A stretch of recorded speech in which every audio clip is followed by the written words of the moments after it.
সাবেক সিইসি কাজী হাবিবুল আউয়াল গ্রেপ্তার হননি, জানালেন স্বরাষ্ট্র উপদেষ্টা। নুরুল হুদাকে মব জাস্টিস কাম্য নয়। অবশেষে ঢাকা দক্ষিণে নগর ভবনের ফটক খুলল বিএনপির ইশরাক সমর্থকরা।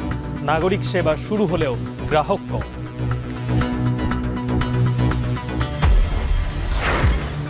বরগুনা কুমিল্লার পর এবার চাঁপাই নবাবগঞ্জে ডেঙ্গুর প্রকোপ। বিভিন্ন জেলায় বাড়ছে করোনা সংক্রমণ ও মৃত্যুর হার। ডিসেম্বরে থার্ড টার্মিনাল চালুর প্রস্তুতি পরিচালনায় থাকছে জাপান। নিজস্ব ব্যবস্থাপনায় চট্টগ্রামের এনসিটি টার্মিনাল।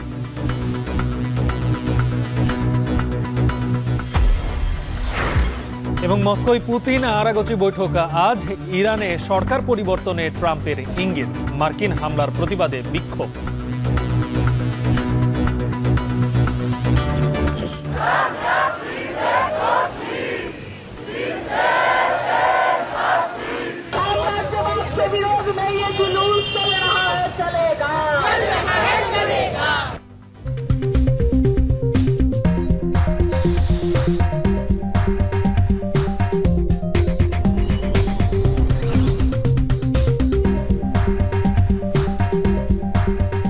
স্বাগত। এখন ঢাকায় শুনছিলেন শিরোনাম, আর পুরো আয়োজন জুড়ে সঙ্গে আছে গালিব ইবনে রিয়াজ।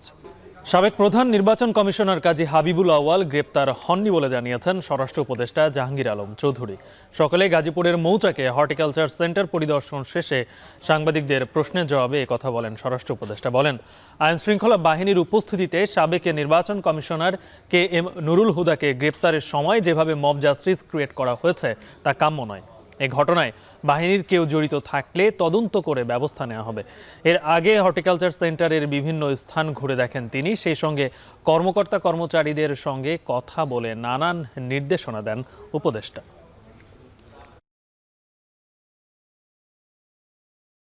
বলতেছেন যে হাবিবুল আউয়াল ওই যে আগে চিফ ইলেকশন কমিশনার অ্যারেস্ট হয়েছে, ইনফ্যাক্ট এখন পর্যন্ত অ্যারেস্ট হয়নি। অ্যারেস্ট হয়েছে নুরুল হুদা সাহেব। যেভাবে করা হয়েছে যে মব জাস্টিস, এটা হলো কোনো অবস্থায় গ্রহণযোগ্য না। আর ওখানে আরেকটা দেখা গেছে যে আইন শৃঙ্খলা বাহিনীর সামনেও ওনার উপরে করা হচ্ছে। এটার জন্য আমরা একটা তদন্ত করে দেখব। এটার সাথে যদি কোনো আইন শৃঙ্খলা বাহিনী জড়িত থাকে তাদের বিরুদ্ধে আমরা আইনানুগ ব্যবস্থা নেব। সাবেক প্রধান নির্বাচন কমিশনার KM নুরুল হুদাকে আদালতে হাজির করা হবে আজ। এ নিয়ে বিস্তারিত জানাতে CMM আদালত থেকে যুক্ত হচ্ছেন সহকর্মী মশিউর অনিক। এর আগের সংবাদে আপনি যুক্ত হয়েছিলেন, বলছিলেন যে 1টার দিকে আদালতে তাকে তোলা হবে। কি ধরনের বিষয় নিয়ে তাকে আসলে আদালতে তোলা হচ্ছে, আর সেই সাথে আজকে আদালতের অন্যান্য কার্যক্রম কি ছিল?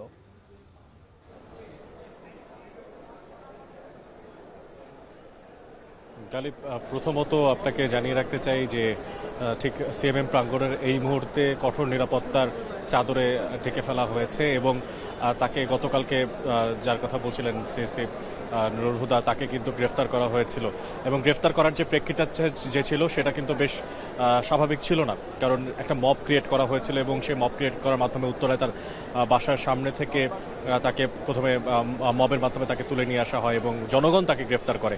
পরবর্তীতে সেখানে তাকে গ্রেফতার করার পরে যেহেতু তার নামে শেরেবাংলা থানাতে মামলা রুজু করা ছিল, তাই সেই থানাতে হস্তান্তর করা হয়। পরবর্তীতে তাকে ডিবি কার্যালয়ে রাখা হয়। এ ছিল হচ্ছে সবশেষ আপডেট।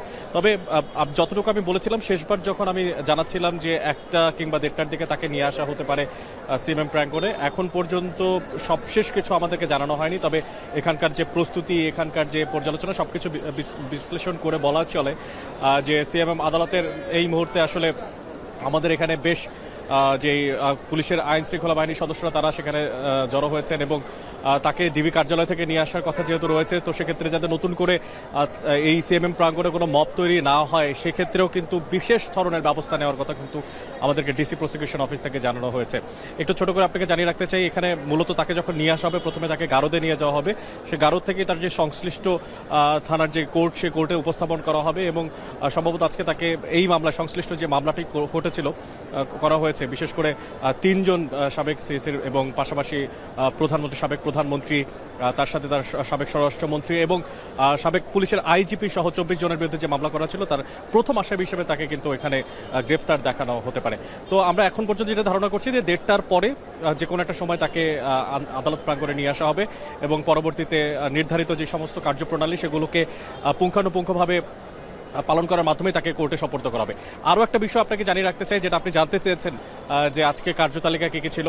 আজকে সকাল প্রায় 11টার দিকে কিন্তু এখানে নিয়ে আসা হয় আনিসুল হক, তার সঙ্গে ছিলেন হচ্ছে শাহজাহান খান ছিলেন, এছাড়াও রিয়ার অ্যাডমিরাল ছিলেন, বেশ কয়েকজন আওয়ামী লীগের গণ্যমান্য যারা নেতৃকর্মীরা আছেন তারা কিন্তু আজকে এখানে উপস্থিত হয়েছিলেন। এবং যাত্রাবাড়ি থানার একটা মামলা ছিল, যেখানে যাত্রাবাড়িতে বৈষম্যবিরোধী ছাত্র আন্দোলনে হত্যা মামলার কিন্তু আসামি হিসাবে আজকে 2 দিনের করে রিমান্ড দেওয়া হয়েছে আনিসুল হক, শাহজাহান খান এবং পাশাপাশি সালমান এফ রহমান, তাদের 3 জনকেই। পাশাপাশি আরও যারা উপস্থিত ছিলেন, যেমন কুষ্টিয়া 1 আসনের এমপি, সাবেক এমপি, তাকে এখানে উপস্থিত করা হয়েছিল। তার শারীরিক অবস্থার কথা বিবেচনা করে তাকে 1 দিনের যে রিমান্ড সেটা মঞ্জুর করা হয়। এবং পাশাপাশি আরও বেশ কিছু আসামি, তাদেরকেও কিন্তু বিভিন্ন মামলায় বিভিন্ন থানার তাদেরকেও কিন্তু আজকে আসামি হিসেবে এখানে নিয়ে আসা হয়। একটা বিষয় জানিয়ে রাখতে চাই, আদালতের এজলাসে কিন্তু শাহজাহান খান বিচারকের উদ্দেশ্যে বলেছিলেন এবং পাশাপাশি পাবলিক প্রসিকিউটরকে বলেছিলেন যে তাদের বিরুদ্ধে মিথ্যা মামলা করা হচ্ছে। সেক্ষেত্রে তখনই আদালত তাকে থামান এবং থামিয়ে বলেন যে পাবলিক প্রসিকিউটর কোনো মামলা করেন না, মামলা করেন সাধারণ মানুষ যারা ভুক্তভোগী। সেই আলোকে পাবলিক প্রসিকিউটর তার উপস্থাপন পেশ করেন, তাই তাকে সতর্ক হওয়ার জন্য নির্দেশ দেন। তো গালিব, এই ছিল এখন পর্যন্ত আদালত প্রাঙ্গণ থেকে আমার কাছে থাকা সবশেষ খবরাখবর। যুক্ত ছিলেন মশিউর অনিক। প্রধান উপদেষ্টার কার্যালয়ে বাংলাদেশ স্কাউটস এর দেশব্যাপী আয়োজিত কাপ কার্নিভালের উদ্বোধন ও শাপলা কাপ অ্যাওয়ার্ড বিতরণ অনুষ্ঠানে বক্তব্য রাখছেন প্রধান উপদেষ্টা। সরাসরি যুক্ত হচ্ছে। এই নতুন কিছু করার সুযোগ পেয়ে আনন্দটা বাড়তে থাকে। কাজে সেই যে একবার ঢোকা থেকে আর বেরোনো যায়নি, বেরোবার কোনো প্রশ্ন ওঠেনি, বরং গভীরে গেছি আর। তখন সবে মাত্র পূর্ব পাকিস্তানে স্কাউটিং শুরু হলো, যখন আমাদের যাত্রা সবকিছু গুছিয়ে ওঠা যায়নি সেই সময়, কিন্তু তখনই স্কাউট মাস্টার যিনি ক্লাস স্কুলে, এখনো নিশ্চয়ই আছে স্কাউট মাস্টার, তার যে আলাদা বৈশিষ্ট্য, তার প্রতি তার ছাত্রদের যে যোগাযোগ এবং তার যে নেতৃত্ব, এটা দেখার মতো। তখনকার সারা পূর্ব পাকিস্তানে কোন স্কুলের স্কাউট মাস্টার সবচেয়ে ভালো, এটা আমরা বসে আলাপ করতাম। যেহেতু র্যালিতে সবাইকে একত্রে পাওয়া গেছে, তখন প্রাদেশিক র্যালি হতো, তখন স্কাউট মাস্টারদের দেখা যেত, তাদের গৌরব, তাদের নেতৃত্ব। কাজে এটা যে দৈনন্দিন একটা গদবাঁধা জিনিস ছিল তা না, গতের থেকে বেরিয়ে যাওয়ার যে একটা আনন্দ, সে আনন্দকেই সবাইকে, সে আনন্দেই তাড়না দিত সবাইকে। সে কারণেই তাতে গভীরভাবে জড়িত হয়ে পড়েছিলাম। এক পর্যায়ে সারা প্রাদেশিক বয় স্কাউটিং এর কর্মসূচি আমাদের কয়েকজনের হাতে চলে এসেছিল। যেহেতু আর কেউ এটা নেতৃত্ব দিচ্ছিল না, আমরা মনে করলাম যে এই দায়িত্ব আমাদের কাছে আসবে। সেই থেকে চট্টগ্রামে পাকিস্তান জাম্বুরি হলো, বিশাল। এখনো জাম্বুরির মাঠ বলে একটা মাঠ আছে চট্টগ্রামে, মনে আছে কিনা? জাম্বুরির মাঠের অর্থটা ছিল, এইটা খালি জায়গা ছিল, তখন কলোনি হয়নি। ওখানে সারা পাকিস্তানের সমস্ত স্কাউটরা একত্র হয়েছিল, সেই জন্য এটা জাম্বুরির মাঠ হিসেবে স্মরণীয় হয়ে গেল। এটার পরিচালনা খুব দুর্বল ছিল। বাংলাদেশ যে পূর্ব পাকিস্তান, তখন যে প্রাদেশিক যে পরিচালনা কমিটি ছিল খুব দুর্বল ছিল। বিরক্ত হয়ে আমরা কয়েকজনের দায়িত্ব নিয়ে নিলাম, এটা পুরো জাম্বুরি পরিচালনার দায়িত্ব আমাদের হাতে চলে আসলো। সাবেক সংসদ সদস্য সাবিনা আক্তার তুহিনকে গ্রেপ্তার করেছে ডিবি। সকালে ঢাকা মহানগর গোয়েন্দা পুলিশ সূত্রে এই তথ্য নিশ্চিত করা হয়। ডিবি সূত্রে জানা যায়, সাবিনা আক্তার তুহিনের বিরুদ্ধে দুর্নীতি, রাজনৈতিক সহিংসতায় উস্কানি ও সরকারের বিরুদ্ধে ষড়যন্ত্রমূলক কর্মকাণ্ডে সংশ্লিষ্টতা সহ একাধিক অভিযোগ রয়েছে। এসব অভিযোগের ভিত্তিতেই তাকে নবাবগঞ্জ এলাকা থেকে গ্রেপ্তার করা হয়। তবে আজ তাকে আদালতে তোলা হবে কিনা সেই বিষয়ে নিশ্চিত হওয়া যায়নি।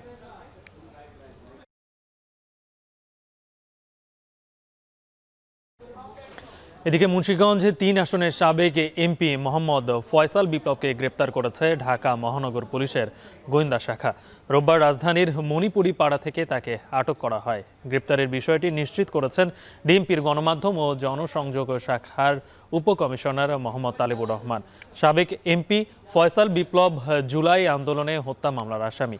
তিনি 2 মেয়াদে আওয়ামী লীগের ধর্ম বিষয়ক উপকমিটির সদস্য ছিলেন। আওয়ামী লীগ সরকারের পতনের পর থেকেই তিনি আত্মগোপনে ছিলেন। অবশেষে ইশরাক হোসেনের সমর্থকরা ঢাকা দক্ষিণ সিটি কর্পোরেশনের প্রধান ফটকের তালা খুলে দিয়েছে। ফলে নাগরিকদের সেবা দেওয়ার কাজ শুরু হয়েছে। সে খবর রাখছেন শম্পা বিশ্বাস। সরাসরি যুক্ত হচ্ছে শম্পা। এর আগের সংবাদে যুক্ত হয়ে আপনি বলছিলেন যে খুব একটা যারা এই নাগরিক সুবিধা যারা নিতে আসেন এই সেখানে খুব একটা তাদের চোখে পড়ছে না আপনি বলছিলেন, কিংবা সেখানকার ঊর্ধ্বতন কর্মকর্তারাও তাদের রুমে প্রবেশ করতে পারছিল না সে বিষয়েও বলছিলেন। সেই বিষয়গুলো এখন এই যে বেলা তো বাড়লো, কতটুকু কাটিয়ে ওঠা সম্ভব হয়েছে?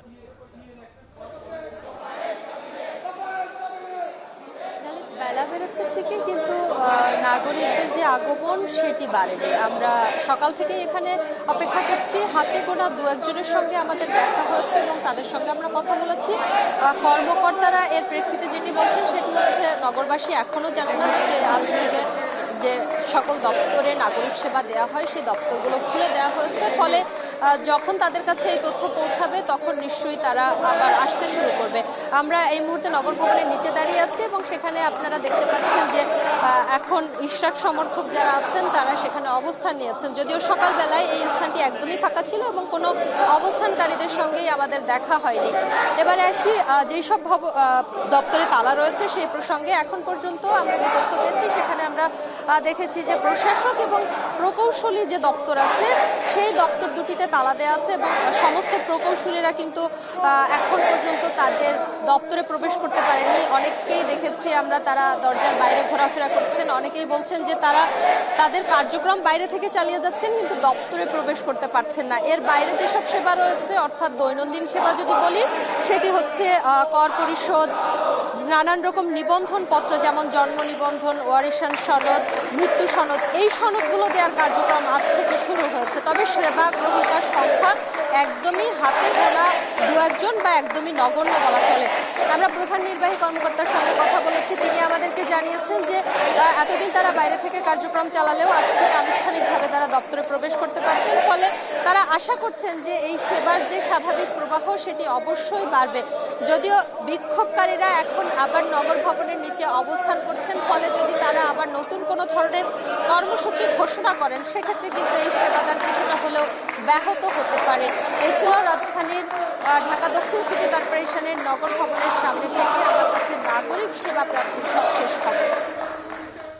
ঢাকা দক্ষিণ সিটি কর্পোরেশনের প্রধান ফটকের তালা খুলে দিয়েছেন ইশরাক সমর্থকরা। এরপর থেকেই নাগরিকের সেবা দেওয়ার কার্যক্রম শুরু হয়েছে। সে খবর জানাচ্ছিলেন সহকর্মী শম্পা বিশ্বাস।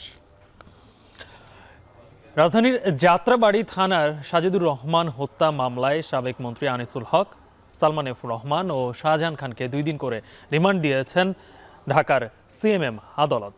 এছাড়া বিভিন্ন থানার হত্যা মামলায় সাবেক এমপি কাজী মনিরুল ইসলাম মনুকে 1 দিন ও অবসরপ্রাপ্ত রিয়ার অ্যাডমিরাল সোহাইলকে 3 দিনের রিমান্ড দেওয়া হয়েছে। পাশাপাশি জুলাই আন্দোলনের কয়েকটি হত্যা মামলায় গ্রেপ্তার দেখানো হয়েছে সাবেক এমপি সারোয়ার জাহান বাদশাহ ও সাবেক প্রতিমন্ত্রী এবিএম তাজুল ইসলামকে। শুনানিতে রাষ্ট্রপক্ষের আইনজীবী বলেন, বৈষম্য বিরোধী ছাত্র আন্দোলনে হত্যাকাণ্ডের ষড়যন্ত্রের অর্থ মদতদাতা ও পরিকল্পনাকারী হিসেবে ভূমিকা রেখেছেন আসামিরা। এছাড়া গণমাধ্যমে বিতর্কিত বক্তব্যের মাধ্যমে নেতাকর্মীদের উস্কে দেয়ারও অভিযোগ করেন তিনি।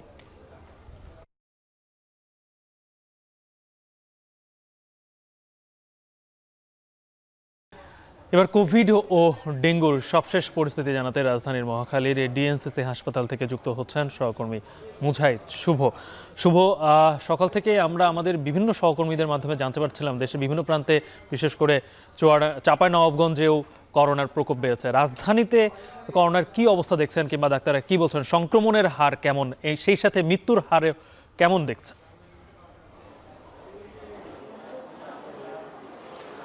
গালিব, কোভিড এবং ডেঙ্গু দুটো তথ্যই আপনাকে জানাতে চাই। আমরা এখন এসেছি কোভিড ডেডিকেটেড হাসপাতাল মহাখালীতে। এখানে আমরা যেটি দেখছি যে একেবারে পাল্লা দিয়ে আসলে রোগীরা বাড়ছে, কারণ এখানে আমরা যেখানে আছি এটি ডেঙ্গু ওয়ার্ড। এখানে প্রায় 20 জন ডেঙ্গু রোগী আছেন এবং একই সাথে একই হাসপাতালে 15 জন কোভিড রোগী আছেন।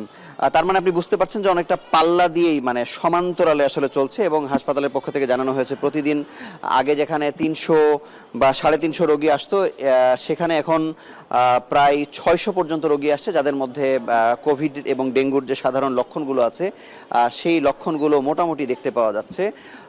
তবে বলা যায় যে এখন পর্যন্ত ডেঙ্গুতে কোভিড ডেডিকেটেড হাসপাতালে কেউ মারা না গেলেও গতকালকে একজন কোভিডে মারা গেছেন। কিন্তু হতাশাজনক খবর হলো তিনি 15 দিন পর্যন্ত চিকিৎসা নিচ্ছিলেন, উনি সুস্থ হয়ে গেছিলেন, হাঁটা চলা সব কিছু ঠিক আছে। একেবারে শেষ দিন কালকে ছুটি হওয়ার আগ মুহূর্তে তিনি মারা গেছেন।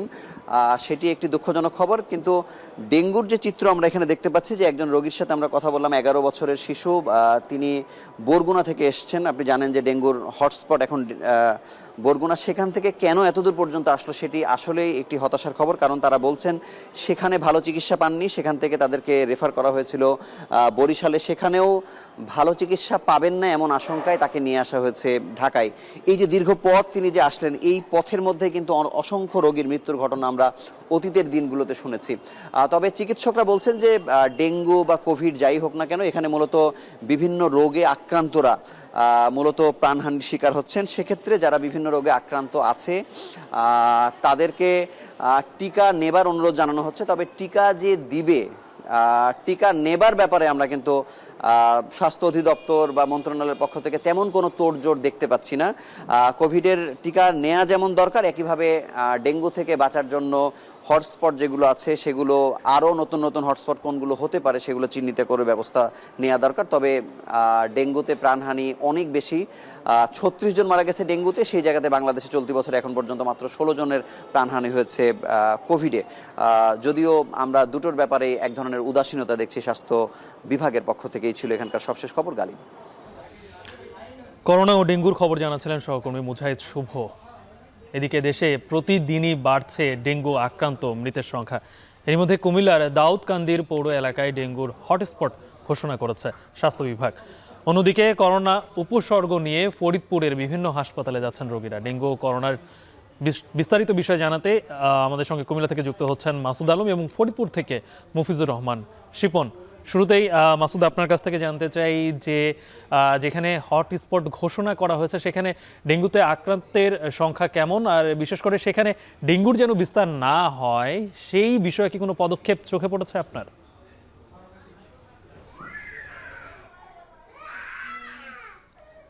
গালেব, কুমিল্লায় ডেঙ্গুর প্রকোপ রয়েছে, তবে যে পরিমাণ আক্রান্ত হয়েছেন তার কিন্তু 80% রোগী হচ্ছেন দাউদকান্দিতে ডেঙ্গুর যে ভয়াবহ অবস্থা, সে কারণে কিন্তু এখানকার যে পৌরসভা রয়েছে সেটাকে কিন্তু রেড জোন হিসেবে চিহ্নিত করেছেন এবং হটস্পট হিসেবে চিহ্নিত করেই মূলত উপজেলা স্বাস্থ্য কমপ্লেক্সের যে চিকিৎসক রয়েছেন তারা কিন্তু নানান ধরনের প্রচার অভিযান চালাচ্ছেন।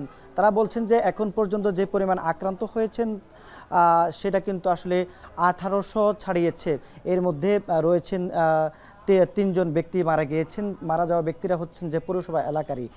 তারা বলছেন যে রেড জোন চিহ্নিত করার পর তারা বিভিন্ন ধরনের প্রচার অভিযান চালাচ্ছেন এবং ডেঙ্গু যেন না ছড়িয়ে পড়ে সেজন্য পৌর কর্তৃপক্ষ বিভিন্ন ধরনের ব্যবস্থা নিয়েছেন বলে তারা আমাদেরকে জানিয়েছেন। তবে যারা আক্রান্ত হচ্ছেন বা যারা আক্রান্ত হয়ে মারা গিয়েছেন তাদের স্বজনরা বলছেন যে সেরকম কোনো দৃশ্যমান কোনো উদ্যোগ এখন পর্যন্ত নেওয়া হয়নি। আমরা এই বিষয়ে কথা বলেছি, তারা বলছেন যে আসলে জানুয়ারি থেকে কিন্তু এই ডেঙ্গুর প্রকোপ ছিল দাউদকান্দিতে, তবে এই যে ঈদের আগে এবং পরে আক্রান্তের হারটা কিন্তু ধারাবাহিকভাবে বাড়তে থাকে।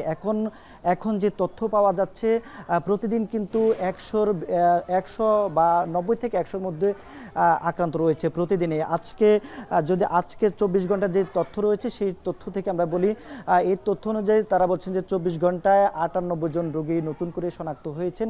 একই সঙ্গে গতকালকে ছিল 97 জন। গতকালকে নতুন করে একজনের মৃত্যু হয়েছে। এই যে সকল ব্যক্তিরা মারা গিয়েছেন তার মধ্যে 4 জন হচ্ছেন নারী, 1 জন পুরুষ। তো আমরা এখানকার বিশেষজ্ঞরা বলছেন যে আসলে শুধুমাত্র এই যে আক্রান্ত ধারাবাহিকতা রয়েছে প্রতিদিনই, তবে আমরা গত 18 জুন ছিল এই উপজেলায় আক্রান্ত ছিল 700 মাত্র, কিন্তু এই সবশেষ 5 দিনে আক্রান্ত হচ্ছে প্রায় 1100। দ্রুত গতিতে কিন্তু ছড়িয়ে পড়ছে, সেটি কিন্তু মনে হচ্ছে যে একটি মহামারী আকার ধারণ করবে। এর মধ্যেই প্রতিরোধ গড়ে তুলতে হবে বলে স্থানীয়রা এবং বিশেষজ্ঞরা মনে করছেন। তো গালিবে ছিল কুমিল্লা থেকে সবশেষ। এবার একটু ফরিদপুরের করোনা সংক্রমণ নিয়ে জানতে চাই, সেখানে আছেন সহকর্মী শিপন। কি অবস্থা ফরিদপুরে, আর বিশেষ করে কিট সংকট নিরসনে এখন পর্যন্ত কোনো ব্যবস্থা নেওয়া হয়েছে কি, আর রোগীরা কি বলছেন, তারা কেমন চিকিৎসা সেখানে পাচ্ছেন? গালেব, আমি এই বিষয়ে কথা বলেছিলাম ফরিদপুরের সিভিল সার্জন মাহমুদুল হাসানের সঙ্গে। তিনি যেটি আমাদের জানিয়েছেন যে তিনি গত 15 দিন আগেই স্বাস্থ্য মন্ত্রণালয় বা ডিজি অফিস বরাবর ফরিদপুরের যে চাহিদাপত্র করোনা টেস্ট এবং এর আনুষঙ্গিক যে জিনিসপত্র সরবরাহের ব্যাপারে, কিন্তু এখন পর্যন্ত সেরকম কোনো সাড়া পাওয়া যায়নি এমনটি বলেছেন। তবে ফরিদপুর মেডিকেল কলেজ, যেটি 1000 শয্যা বিশিষ্ট যে মেডিকেল কলেজ, যেখানে শুধু ফরিদপুর জেলার রোগী না, বৃহত্তর ফরিদপুরের পাশেও মাগুরা, কুষ্টিয়া, পাবনা থেকে রোগী আসে এবং সেখানে কিন্তু মাত্র 200 কিট এসেছে, এটা আমরা জানতে পেরেছি। তবে সিভিল সার্জন আশাবাদ ব্যক্ত করেছেন যে এই সপ্তাহের মধ্যেই হয়তো আমরা প্রয়োজনীয় জিনিসপত্র সবকিছু পেয়ে যাবো এবং আমরা বৃহস্পতিবার নাগাদ করোনা টেস্ট শুরু করতে পারবো। তো আপনাকে বলে রাখতে চাই যে ফরিদপুর জেলায় যে সরকারি হসপিটাল, জেনারেল হসপিটাল এবং ফরিদপুর মেডিকেল কলেজ হসপিটালের বাইরেও কিন্তু প্রায় অসংখ্য প্রাইভেট হাসপাতাল রয়েছে। সেই হসপিটালগুলোতে কিন্তু প্রতিদিনই কম বেশি করোনার উপসর্গ নিয়ে, অর্থাৎ ঠান্ডা, কাশি, জ্বর নিয়ে কিন্তু মানুষ ভর্তি হচ্ছে এবং তাদেরকে কিন্তু স্বাভাবিক যে ট্রিটমেন্ট, জ্বর, ঠান্ডা, কাশি, সেই ট্রিটমেন্ট দিয়ে বিদায় দেওয়া হচ্ছে এমনটি আমরা জানতে পেরেছি। তবে রোগী সাধারণের কাছ থেকে যে বক্তব্য পাচ্ছি, তারা বলছে যে যেহেতু আবার করোনা সারা বিশ্বের সাথে বাংলাদেশেও কিন্তু যেহেতু আবির্ভাব হয়েছে, সুতরাং সরকারের উচিত ত্বরিত পদক্ষেপ নেওয়া এবং প্রয়োজনীয় ব্যবস্থা গ্রহণ করা, এতে ফরিদপুরের করোনার বিষয়টি গালিব। চট্টগ্রাম সিটি কর্পোরেশনের 2025-26 অর্থ বছরের বাজেট ঘোষণা করছেন city mayor doctor Shahadat Hossain. সরাসরি যুক্ত হচ্ছে। যোজন কর 38,16,00,000 টাকা সরকারি কোষাগারে জমা করা হয়েছে। অবসরপ্রাপ্ত কর্মকর্তা কর্মচারীদের ভবিষ্যৎ তহবিল বাবদ 27,86,00,000 টাকা, আনুতোষিক বাবদ 19,18,00,000 টাকা পরিশোধ করা হয়েছে। আমি দায়িত্ব নেওয়ার পর প্রতি মাসে জনপ্রতি 50,000 টাকা, 400 জনকে 2 কোটি টাকা আনুতোষিক প্রদান করা হচ্ছে, যা চলমান থাকবে। কর্মকর্তা কর্মচারীদের বকেয়া পাওনা দ্রুত সময়ের মধ্যে পরিশোধ করার উদ্যোগ গ্রহণ করা হয়েছে। সব ক্ষেত্রে ইতিবাচক মনোভাব নিয়ে আমি কাজ করার চেষ্টা করছি। চ্যালেঞ্জ মোকাবেলা করতে আমি সবসময় ভালোবাসি। আপনারা আমাকে একটু সাহায্য করবেন, এতে অত্র কর্পোরেশনের দেনা যত দ্রুত সম্ভব শূন্যের কোটায় নিয়ে আসবো ইনশাল্লাহ। মন্ত্রণালয় অনুমোদিত জাইকার সহযোগিতায় আধুনিক BACS ভিত্তিক বাজেট ও হিসাব রক্ষণ ব্যবস্থার মাধ্যমে হিসাব রক্ষণ ও বাজেট প্রণয়ন করা হচ্ছে। চট্টগ্রাম সিটি কর্পোরেশনের 2025-26 বাজেট ঘোষণা করছিলেন সিটি মেয়র, সেখান থেকে সরাসরি যুক্ত ছিলাম। জট খুলছে থার্ড টার্মিনালের। জুলাই বুঝে নিয়ে ডিসেম্বরে চালুর রূপরেখা তৈরি করছে বেসামরিক বিমান চলাচল কর্তৃপক্ষ। 15 বছরের জন্য টার্মিনালটি পরিচালনা ও রক্ষণাবেক্ষণের দায়িত্ব দেওয়া হচ্ছে জাপানকে, আর 2 বছরের জন্য গ্রাউন্ড হ্যান্ডেলিংয়ের দায়িত্বে বিমান বাংলাদেশ এয়ারলাইন্স। আরও দেখুন নাইম আবিরের প্রতিবেদনে। আংশিক উদ্বোধনের পর কেটেছে 1.5 বছরেরও বেশি সময়, তবুও আলোর মুখ দেখেনি শাহজালাল আন্তর্জাতিক বিমানবন্দরের 3rd টার্মিনাল। রাজনৈতিক পট পরিবর্তনের পর দুর্নীতি দমন কমিশনের মামলা, প্রকল্প পরিচালক পরিবর্তন ও নকশা জটিলতায় থমকে যায় 3rd টার্মিনালের অগ্রগতি। তবে জটিলতা কাটিয়ে ফের চালুর আলোচনায় আধুনিক এই টার্মিনাল। টার্মিনালটি নিয়ে আর অপেক্ষা করতে চায় না বেসামরিক বিমান চলাচল কর্তৃপক্ষ। ইতিমধ্যেই শেষ হয়েছে অবকাঠামোর কাজ, এখন চলছে ক্যালিব্রেশন ও ফাংশনাল কর্মকাণ্ড। 15 বছরের জন্য এই টার্মিনালটি জাপানের কাছে দেবার বিষয়ে নীতিগত সিদ্ধান্ত সরকারের। হযরত শাহজালাল আন্তর্জাতিক বিমানবন্দরের এই 3য় টার্মিনালটি পরিচালিত হবে পুরোপুরি জাপানিদের মাধ্যমে। এখানে মোট 6টি জাপানি প্রতিষ্ঠান অপারেশন এবং মেইনটেনেন্সের দায়িত্ব পালন করবে, যার মধ্যে 2টি জাপানের সরকারি প্রতিষ্ঠান এবং 4টি বেসরকারি প্রতিষ্ঠান। তার অধীনেই বিমান বাংলাদেশ এয়ারলাইন্স করবে গ্রাউন্ড হ্যান্ডলিং, অর্থাৎ বিমানের গ্রাউন্ড হ্যান্ডলিংয়ের পুরোপুরি রিপোর্টিং করতে হবে জাপানের প্রতিষ্ঠানগুলোর কাছে। যদিও জাপানি প্রতিষ্ঠানের সঙ্গে এখনো চুক্তি হয়নি বেবিচকের, তবে আলোচনা এগিয়েছে অনেক দূর। আমরা যে 15 বছরের কন্ট্রাক্ট, যে কন্ট্রাক্টটা করতে যাচ্ছি, যে আমরা স্পেশাল পারপাস কোম্পানি, জাপানিজ কোম্পানিগুলোর সাথে আমরা এনগেজ হয়েছি অলরেডি। ওনাদের সাথে অনেক ডিটেইলস আমাদের আলোচনা হয়েছে। এই নেগোসিয়েশনটা একটু সময় লাগে, কারণ এখানে লট অফ ফিনান্সিয়াল এবং আদার এসপেক্টস থাকে, বিভিন্ন অর্ডারে থাকে। আমরা যেটা প্রপোজ করছি ওনারা হয়তো অ্যাগ্রি করছেন না, ওনারা আবার রিপ্রপোজাল দিচ্ছেন, ওনাদের সাথে বসছি। এই প্রসেসটা আমরা খুবই চেষ্টা করছি যত দ্রুত তার সঙ্গে শেষ করা। জুলাইয়ে ঠিকাদার থেকে টার্মিনালটি বুঝে নেবার পর শুরু হবে চালুর প্রক্রিয়া। জাপানের দায়িত্ব নেওয়ার 6 মাসের মধ্যেই এই টার্মিনালকে অপারেশনে আনা সম্ভব বলে জানালেন বেবিচক চেয়ারম্যান। চুক্তিটা হওয়ার পরে কিন্তু দে নিডেড টাইম, অ্যাকচুয়ালি তাদের রিক্রুটমেন্ট হবে, ট্রেনিং হবে, ম্যান পাওয়ার ঢুকাইতে হবে, তারপরে ইমার্জেন্সি রান করতে হবে এয়ারপোর্ট। এই যে সময়টা লাগে, এই সময়টার জন্যই সময় লাগে। আমরা সবই রেডি, কিন্তু এইগুলো না করে কিন্তু আমরা অপারেশনে যেতে পারবো। অনেকে মনে করছে সবই যদি বিল্ডিং রেডি হয়ে গেছে, কালকে থেকে operation. It is nothing like that. অনেক এয়ারপোর্ট ওয়ার্ল্ডে যারা অপারেশনে যাওয়ার পর কিন্তু বন্ধ করে দিতে হয়েছে, because they R bin emergency. আপনি নিজেও জানেন। আমরা আমাদের সর্বোচ্চ চেষ্টা করে যাচ্ছি, ছুটির দিনে নাই, আমাদের রাত দিনে আমরা কিন্তু কন্টিনিউয়াসলি কাজ করে যাচ্ছি, আমরা ট্রাই করছি। অন্যদিকে বিমান বাংলাদেশ এয়ারলাইন্সও প্রস্তুতি নিচ্ছে গ্রাউন্ড হ্যান্ডলিংয়ের, তবে এ নিয়ে বিমানের বিরুদ্ধে অভিযোগ থাকায় তাদের সুযোগ দেওয়া হবে 2 বছরের জন্য। এই 2 বছরে তারা যদি যাত্রী চাহিদা পূরণে ব্যর্থ হয়, তাহলে সিভিল এভিয়েশন বিকল্প হিসেবে আন্তর্জাতিক গ্রাউন্ড হ্যান্ডলিং কোম্পানিকে নিয়োগ দেবে।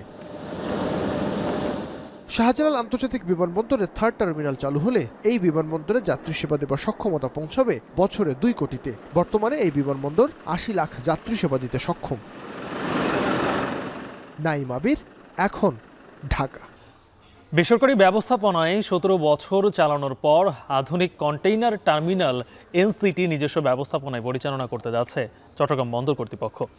এক্ষেত্রে যন্ত্রপাতি ও পরিচালনা ও আইটি ব্যবস্থাপনায় 42 কোটি টাকা ব্যয়ের অনুমোদনে নৌ পরিবহন মন্ত্রণালয়ে চিঠি দিয়েছেন বন্দর চেয়ারম্যান।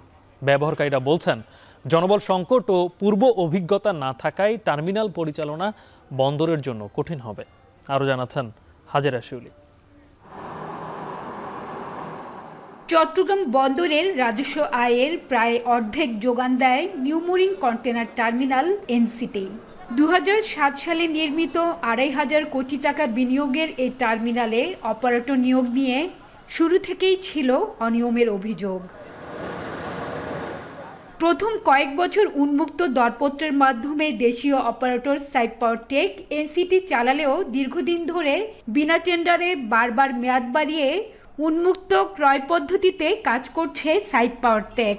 এই প্রক্রিয়া বহাল রেখেই 2023 সালে বিশ্বের 5ম বৃহত্তম টার্মিনাল অপারেটর দুবাইয়ের ডিপি ওয়ার্ল্ডকে এনসিটি পরিচালনার ভার দেওয়ার সিদ্ধান্ত নেয় বিগত সরকার। অন্তর্বর্তীকালীন সরকারও এই প্রক্রিয়া এগিয়ে নিলেও উন্মুক্ত দরপত্রের মাধ্যমে অপারেটর নিয়োগ সময় সাপেক্ষ হওয়ায় জানুয়ারিতে আবার সাইপ পাওয়ার টেকের চুক্তির মেয়াদ 6 মাস বাড়ানো হয়, যা শেষ হবে 6 জুলাই। যদিও বিদেশি প্রতিষ্ঠানকে না দিয়ে এনসিটি বন্দরের নিজস্ব ব্যবস্থাপনায় পরিচালনার দাবি জানিয়ে আন্দোলন করছে শ্রমিক কর্মচারী সহ বিভিন্ন রাজনৈতিক দল। এর আগে 2009 সালে বিদেশি প্রতিষ্ঠানকে দিতে দরপত্র আহ্বান করা হলেও বিগত আওয়ামী লীগ সরকারের মন্ত্রী ও এমপিদের হস্তক্ষেপে বাতিল হয়। এবার সাইফের সাথে চুক্তির মেয়াদ আর না বাড়িয়ে গেল 18 জুন নৌ পরিবহন মন্ত্রণালয়ের এক সভায় 6 মাসের জন্য চট্টগ্রাম বন্দরকে এনসিটি চালানোর জন্য নীতিগত সিদ্ধান্ত হয়। এরপরই নিজস্ব ব্যবস্থায় এনসিটি চালাতে বিভিন্ন যন্ত্রপাতি পরিচালনা ও আইটি খাতে 42 কোটি টাকা ব্যয়ের অনুমোদনের অনুরোধ জানিয়ে নৌপরিবহন মন্ত্রণালয়ে চিঠি দিয়েছেন বন্দর চেয়ারম্যান। পণ্য খালাসে প্রয়োজনীয় শ্রমিক না দেয়া এবং অতিরিক্ত বিল করা সহ সাইপ পাওয়ারটেকের কাছে বন্দর ব্যবহারকারীরা জিম্মি ছিলেন দাবি করে সরকারের এই সিদ্ধান্তকে স্বাগত জানিয়েছেন সিএনএফ এজেন্টরা। এদিকে সরকারি ব্যবস্থাপনায় গেলেও সেবার গতি যাতে ব্যাহত না হয় সেদিকে লক্ষ্য রাখার তাগিদ বন্দর ব্যবহারকারীদের। 17 বছর ধরে আন্দোলন হয়েছিল, কেউ কিছু করতে পারেনি।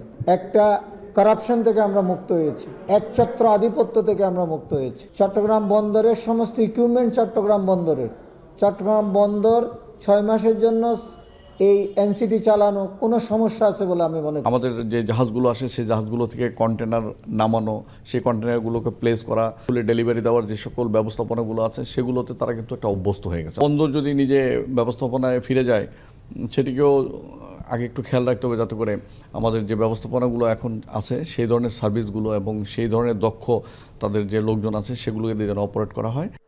এনসিটির সিংহভাগ যন্ত্রপাতি চট্টগ্রাম বন্দরের হলেও অধিকাংশই পরিচালনা করছে বেসরকারি অপারেটরের জনবল। এছাড়া দীর্ঘ 17 বছর কন্টেনার হ্যান্ডলিং ও পণ্য ডেলিভারিতে সরাসরি সম্পৃক্ততা নেই বন্দরের শ্রমিক কর্মকর্তা কর্মচারীদের। ফলে হুট করে নেওয়া এই সিদ্ধান্ত বাস্তবায়ন কঠিন হবে বলে মনে করছেন বন্দরের সাবেক এই কর্মকর্তা। শ্রমিকের বিষয়গুলো ডিল করতে অপারেটর, এখন এই পুরো বিষয়টা যদি চট্টগ্রাম বন্দর নিজে ডিল করে তাহলে তার জন্য একটা বার্ডেন হয়ে যাবে। এই বিশাল কাজটা যদি আমাদের চট্টগ্রাম বন্দরের কর্মকর্তা কর্মচারীর উপরে দেওয়া হয়, এইটা খুব একটা সুখকর সমাপ্তি ঘটবে না। যে জায়গায় নজর দেওয়ার কথা চট্টগ্রাম বন্দরের কর্মকর্তা কর্মচারীদের, সেই জায়গায় না দিয়ে সেই পণ্য হ্যান্ডেলিংয়ের জায়গায় যেটা বেসরকারি অপারেটর করতো সেই জায়গায় পুরো ফোকাস দেবে। বছরে প্রায় 13 লাখ টিউএস কন্টেনার হ্যান্ডলিং করে এনসিটি। এই টার্মিনাল থেকে বছরে বন্দরের আয় 1000 কোটি টাকারও বেশি। G2G ভিত্তিতে অত্যাধুনিক এই টার্মিনালটি দুবাইয়ের ডিপি ওয়ার্ল্ডকে দেওয়ার প্রক্রিয়া চলছে। হাজিরা শিউলি, এখন চট্টগ্রাম। এনবিআর চেয়ারম্যানের পদত্যাগ এবং এনবিআর সংস্কার কমিটিতে প্রতিনিধি যুক্ত করার দাবিতে রাজধানীর আগারগাঁওয়ে চলছে অবস্থান কর্মসূচি। সেখানে আছেন সহকর্মী মিয়া আমিরুল। অবস্থান কর্মসূচি থেকে কি ধরনের দাবি উঠে আসছে আর নতুন কোনো কর্মসূচির ঘোষণা আসছে কিনা? গালিব, আমি কিন্তু সকাল থেকে এখানে রয়েছি। তাদের যে দাবিগুলো রয়েছে তার মধ্যে অন্যতম হচ্ছে এনবিআর চেয়ারম্যানের অপসারণের দাবি তারা করছেন। সেই সাথে এনবিআরের যে সংস্কারের কথা বলা হয়েছিল, এনবিআর সংস্কার, সে বিষয়ে কিন্তু ঐক্য পরিষদের সদস্যদের অন্তর্ভুক্ত করার বিষয়টি তারা দাবি জানিয়েছেন। এবং তারা যেটি বলছেন যে এনবিআরের মধ্যে তাদের যে সংস্কারের বিষয়ে যারা আগে থেকে কথা বলে আসছেন কিংবা তারা যে দাবিটুকু জানিয়ে আসছেন, এর মধ্যে কিন্তু অনেককেই তাদেরকে বদলি করা হয়েছে দেশের বিভিন্ন জায়গায়। তারা কিন্তু তারই প্রতিবাদে আজকে আমরা দেখেছিলাম কলম বিরতি সহ কাপড় পরে কিন্তু তারা এনবিআরের সামনে অবস্থান করছিল না। এখন পর্যন্ত আমরা যতটুকু জানতে পেরেছি যে এনবিআর নিয়ে তারা বিভিন্ন সময় যে কথাগুলো বলে আসছেন যে বিগত সরকারের আমলে যারা কিন্তু বিভিন্ন ধরনের দুর্নীতি অনিয়মের সাথে যুক্ত ছিলেন তারা কিন্তু এনবিআরের তারা কর্মরত রয়েছেন এবং তারাই কিন্তু মূলত এনবিআর সংস্কারের কাজে বাধা দিচ্ছেন বলে তারা সেই ধরনের অভিযোগ করছেন। একই সাথে আমরা বিভিন্ন কর্মকর্তাদের সাথে কথা বলছিলাম যে আসলে মূলত এনবিআরের চেয়ারম্যানের যে বিষয়টি তারা মূলত দাবি করছেন যে চেয়ারম্যানের অপসারণ।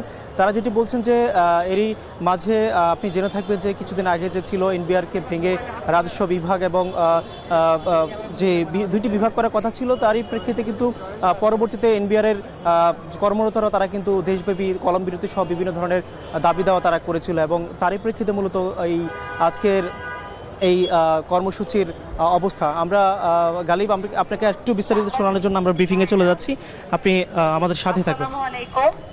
আমি সেহেলা সিদ্দিকা, অতিরিক্ত কর কমিশনার ও মহাসচিব, এনবিআর সংস্কার ঐক্য পরিষদ। আমি আমাদের প্রেস বিজ্ঞপ্তির কিছু অংশ পড়ছি। সুপ্রিয় দেশবাসী ও সাংবাদিক বৃন্দ, আপনারা জানেন গত 12 মে 2025 খ্রিস্টাব্দ মধ্যরাতে এনবিআর বিলুপ্ত করে জারিকৃত রাজস্ব নীতি ও রাজস্ব ব্যবস্থাপনা 2025-এর বিরুদ্ধে ইন্ডিয়ার সংস্কার ঐক্য পরিষদের যৌক্তিক কর্মসূচির ফলে সরকার গত 25শে মে 2025 খ্রিস্টাব্দ তারিখে একটি প্রেস বিজ্ঞপ্তি জারির মাধ্যমে এনবিআর বিলুপ্ত না করে বরং এটিকে সরকারের একটি স্বতন্ত্র ও বিশেষায়িত বিভাগের মর্যাদায় আরো শক্তিশালী করা, রাজস্ব নীতি প্রণয়নের লক্ষ্যে আলাদা একটি বিশেষায়িত প্রতিষ্ঠান গঠন করা এবং প্রয়োজনীয় সকল সংশোধনের পূর্ব পর্যন্ত জারিকৃত অধ্যাদেশটি কার্যকর করা হবে না মর্মে সিদ্ধান্ত গ্রহণ করেন। কাজ হোক চাই সাথে এক্সপার্ট চাই, না টাইট লুজ যদি করতে হয় তবে এক্সপার্ট টুলস এই নিশ্চিত জয়। এক্সপার্ট হার্ডওয়্যার টুলস, সকল কাজের এক্সপার্ট সমাধান। আন্তর্জাতিক প্রসঙ্গ, মার্কিন হামলার প্রতিশোধ নেয়ার অঙ্গীকার করলেন ইরানের সর্বোচ্চ নেতা আয়াতুল্লাহ আলী খামেনি। ইরানে হামলা চালানোয় ইসরায়েলের পাশাপাশি যুক্তরাষ্ট্রকেও ভয়াবহ পরিণতি ভোগ করতে হবে বলে হুঁশিয়ারি উচ্চারণ করেন তিনি। অন্যদিকে ইরানে সরকার পরিবর্তনের ইঙ্গিত দিয়ে চলমান উত্তেজনায় ঘি ঢেলেছেন মার্কিন প্রেসিডেন্ট ডোনাল্ড ট্রাম্প। এরই মধ্যে মার্কিন হামলার জবাবে করণীয় ঠিক করতে রুশ প্রেসিডেন্টের সঙ্গে বৈঠক করতে মস্কোয় পৌঁছেছেন ইরানি পররাষ্ট্রমন্ত্রী। আরও জানাচ্ছেন তৌহিদুর রহমান। ফোর্দো নাতানস ইস্পাহান পারমাণবিক স্থাপনায় শনিবার মার্কিন বিমান হামলার পর ইরান ইসরায়েল সংঘাত এখন তেহরান ওয়াশিংটন কেন্দ্রিক উত্তেজনায় রূপ নিয়েছে। আন্তর্জাতিক গণমাধ্যমের খবর বলছে, যুক্তরাষ্ট্রের হামলার পর ইরান পাল্টা জবাব কিভাবে দেয় তা দেখার জন্য মুখিয়ে আছে পুরো বিশ্ব। ঠিক এমন সময় সামাজিক যোগাযোগ মাধ্যমে দেয়া এক বিবৃতিতে মার্কিন হামলার প্রতিশোধ নেয়ার অঙ্গীকার করলেন ইরানের সর্বোচ্চ নেতা আয়াতুল্লাহ আলী খামেনি। বলেন, এর জন্য ইসরায়েলকে কঠিন শাস্তি তো পেতেই হবে, যুক্তরাষ্ট্রকেও ভয়াবহ ক্ষতির মুখে পড়তে হবে। এমন উত্তেজনার মধ্যেই রাশিয়ায় গেছেন ইরানের পররাষ্ট্রমন্ত্রী আব্বাস আরাকচি, যেখানে মার্কিন হামলার বিরুদ্ধে পাল্টা জবাব দিতে করণীয় ঠিক করতে প্রেসিডেন্ট ভ্লাদিমির পুতিন ছাড়াও রাশিয়ার ঊর্ধ্বতন কর্মকর্তাদের সঙ্গে আলোচনার কথা রয়েছে আজ। এই অবস্থায় মার্কিন নাগরিকদের জন্য বিশ্বব্যাপী নিরাপত্তা সতর্কতা জারি করেছে যুক্তরাষ্ট্র। এমনকি ইরানে চালানো হামলার সমর্থন পেতে পশ্চিমা নেতাদের সঙ্গে যোগাযোগ রাখছেন মার্কিন প্রেসিডেন্ট ডোনাল্ড ট্রাম্প। এক ফোনালাপে মার্কিন প্রেসিডেন্ট ডোনাল্ড ট্রাম্প ও ব্রিটিশ প্রধানমন্ত্রী কিয়ার স্টারমার ইরানের পারমাণবিক কর্মসূচিকে আন্তর্জাতিক নিরাপত্তার জন্য হুমকি হিসেবে উল্লেখ করেছেন। এছাড়াও সামাজিক যোগাযোগ মাধ্যম ট্রুথে দেয়া এক পোস্টে ইরানের সরকার পরিবর্তনের ইঙ্গিত দিয়ে আগুনে ঘি ঢেলেছেন মার্কিন প্রেসিডেন্ট ডোনাল্ড ট্রাম্প। প্রশ্ন রাখেন, ইরানের বর্তমান শাসক গোষ্ঠী যদি দেশটিতে মহান জাতি হিসেবে গড়ে তুলতে ব্যর্থ হয়, তবে সরকার পরিবর্তন কেন নয়? এর মধ্যেই ইসরায়েলি প্রধানমন্ত্রী বেনিয়ামিন নেতানিয়াহু বলেছেন, ইরানের লক্ষ্য অর্জনের কাছাকাছি Israel.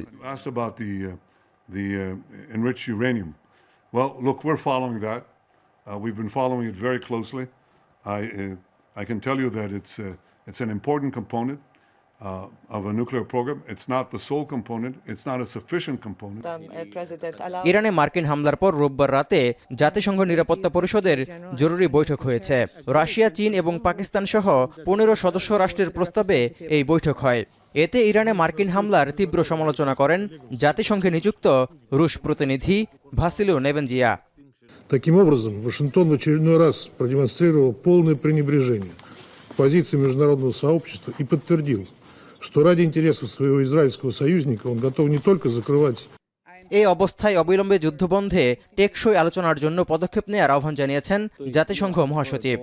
We must act immediately and decisively to halt the fighting and return to serious, sustained negotiations on the Iran nuclear program, including with full access to inspectors of the IAEA as the United Nations technical authority in this field. এদিকে মধ্যপ্রাচ্যে থাকা কোনো মার্কিন স্থাপনা ও ঘাঁটি লক্ষ্য করে আক্রমণ না চালালেও ইসরায়েলি ভূখণ্ডে ক্ষেপণাস্ত্র হামলা অব্যাহত রেখেছে ইরান। এমনকি ইসরায়েলের ছোড়া হারমেস 900 ড্রোন সফলভাবে ভূপাতিত করার দাবিও করছে তেহরান। অন্যদিকে তেহরানের মিলিটারি কমপ্লেক্সে হামলার দাবি তেল আবিবের। এছাড়াও তেহরানের কাছে একটি অ্যাম্বুলেন্সে ইসরায়েলি হামলায় বেশ কয়েকজন হতাহত হওয়ার খবর পাওয়া গেছে। তৌহিদুর রহমান, এখন বিশ্ব। মাত্র 2 ম্যাচ আয়োজনের পরই পরিবর্তন হচ্ছে জাতীয় স্টেডিয়ামের ঘাস। সিঙ্গাপুরের বিপক্ষে ম্যাচ আয়োজনে তাড়াহুড়ো করে 7 লাখ টাকা খরচ করে ঘাস লাগানো হলেও সেটি টেকসই হয়নি। একই সঙ্গে বিভিন্ন জাতের ঘাসের মিশ্রণে এটি খেলার অনুপযুক্ত হয়ে পড়েছে। যাতে ফুটবলারদের চোটে পড়ার শঙ্কাও থাকে। নতুন ঘাস লাগাতে শীঘ্রই জাতীয় ক্রীড়া পরিষদের কাছে অর্থ বরাদ্দ চাইবে বাফুফে। তবে অর্থ ব্যয়ে কোনো নয়-ছয় হয়েছে কিনা সেটি তদন্তের হুঁশিয়ারি দিয়েছে এনএসসি। আরও জানাচ্ছেন শরীফ রওশন। জাতীয় স্টেডিয়ামের সংস্কার কাজ শুরু হয় 4 বছর আগে 2021 সালে। এরপর দেশের ফুটবলের প্রধান ভেন্যুকে আধুনিক মানের করতে দফায় দফায় বাড়ে বাজেট। বিশেষ করে স্টেডিয়ামের মূল আকর্ষণ ফুটবল মাঠে সজীবতা ফেরাতে বিশাল অঙ্কের অর্থ বরাদ্দের পাশাপাশি নেওয়া হয় অনেক পরিকল্পনা। তবে সবই যেন শুভঙ্করের ফাঁকি। ঐতিহাসিক এই স্টেডিয়াম ঘিরে দীর্ঘদিন ধরে যে স্বপ্ন বুনেছিলেন ফুটবলাররা, সবই যেন থমকে গেছে বাফুফের দায়িত্বপ্রাপ্তদের অপেশাদার আচরণে। মাঠের ঘাস লাগাতে 7 লাখ টাকা ব্যয় হয়েছে ঠিকই, তবে আন্তর্জাতিক মানের খেলা উপযোগী হয়নি মাঠটি। জাতীয় স্টেডিয়ামের ঘাস দেশের আবহাওয়ার সঙ্গে কতটা মানানসই, এমন প্রশ্ন উঠেছে। আমাদের দেশে যেই বিটি মাটি বলা হয় যে আপনার এই মাটিটা যদি ঠিক থাকে, যেটাকে বলে দোআঁশ মাটির মতো, এইটা থাকলে আপনার গাছের গোড়াটাকে ধরে রাখবে, এই গাছটা চলবে না। কাজেই এখন যেহেতু আপনার ড্রেনেজ সিস্টেম ভালো হয়েছে, ওয়াটার এই স্প্রিন্টার সিস্টেম ভালো হয়েছে, তা আমার মনে হয় যে সেই দিকে চিন্তা করেই আপনার গাছ লাগাতে হবে। ফুটবল পিচে এক ধরনের ঘাস রোপণ করার কথা থাকলেও জাতীয় স্টেডিয়ামে বিভিন্ন জাতের ঘাস আর আগাছার মিশ্রণে মাটি হয়ে পড়েছে ফুটবলারদের জন্য অত্যন্ত ঝুঁকিপূর্ণ, যেখানে খেলতে নেমে চোটে পড়ে ক্যারিয়ারই শেষ হয়ে যাওয়ার শঙ্কা থাকে। আমি ক্যালকাটা লিগে খেলেছি, ওখানে এক ধরনের ঘাস, সেই জায়গাটায় আমরা আসতে হয়তো দেরি হচ্ছে, বাট চলে আসবে হয়তো। এটা সদিচ্ছা থাকতে হবে যে কত জলদি এটা করা যায়, যত জলদি করবে তত আমাদের দলের জন্য ভালো। এসব কারণে টনক নড়েছে বাফুফের। মাত্র 2 ম্যাচ পরই ঘাস পরিবর্তনের সিদ্ধান্ত নিয়েছে দেশের ফুটবলের নিয়ন্ত্রক সংস্থা। কয়দিনের ব্যবধানেই ঘাস পরিবর্তনে যে অর্থ ব্যয়, এর দায় কি এড়াতে পারে বাফুফে? নিচ্ছি তো কি করবে জানি না, আমাদেরই মনে করতেই রোববার নিতে পারি। গাইডলাইন দিচ্ছি আমি কয়দিনের মধ্যে দেখো, টেন্ডার নোটিশটা পাইলে আমি দেখতে পারবো বাংলাদেশের বাইরে বা বাংলাদেশের মধ্যে যে দেয়। পুরো স্টেডিয়ামের সংস্কার কাজ জাতীয় ক্রীড়া পরিষদ তদারকি করলেও মাঠে ঘাস রোপণের কাজটা করেছে স্বয়ং বাফুফে, যে কারণে ঘাসের দায়টাও তাদের ওপরই বর্তায়। তবে বাফুফের আবারও অর্থ বরাদ্দ চাওয়ার বিপরীতে করা হুঁশিয়ারি দিয়েছে এনএসসি। প্রজেক্ট শেষ হলে তখন আইএমএডিতে কিন্তু একটা কমিটি হয়, এর উইদিন 3 মাস তারা মাঠে আসে, তারা চেক করে যে তারা যে বাজেট দিয়েছিল তাদের যে বাজেট অনুযায়ী আমরা কাজ করেছি কিনা, প্রত্যেকটা পয়েন্টে তারা যায়, যে কাজ দেখার পরে তারা একটা রিপোর্ট দেয়। এই তদন্ত হয়ে গেলে আমি বলতে পারবো যে কী হয়েছে, তার আগে কিন্তু আসলে আমার বলা টাফ যে এটা ঠিক হয়েছে না ঠিক হয়নি। হংকংয়ের বিপক্ষে ম্যাচের আগে বাফুফের ঘাস পরিবর্তনের সিদ্ধান্তে এই স্টেডিয়াম থেকে আবারও নির্বাসিত হচ্ছে ফুটবল। শরীফ রওশন, এখন, ঢাকা। এই ছিল এখন ঢাকার আয়োজনের সঙ্গে থাকায় ধন্যবাদ সবাইকে।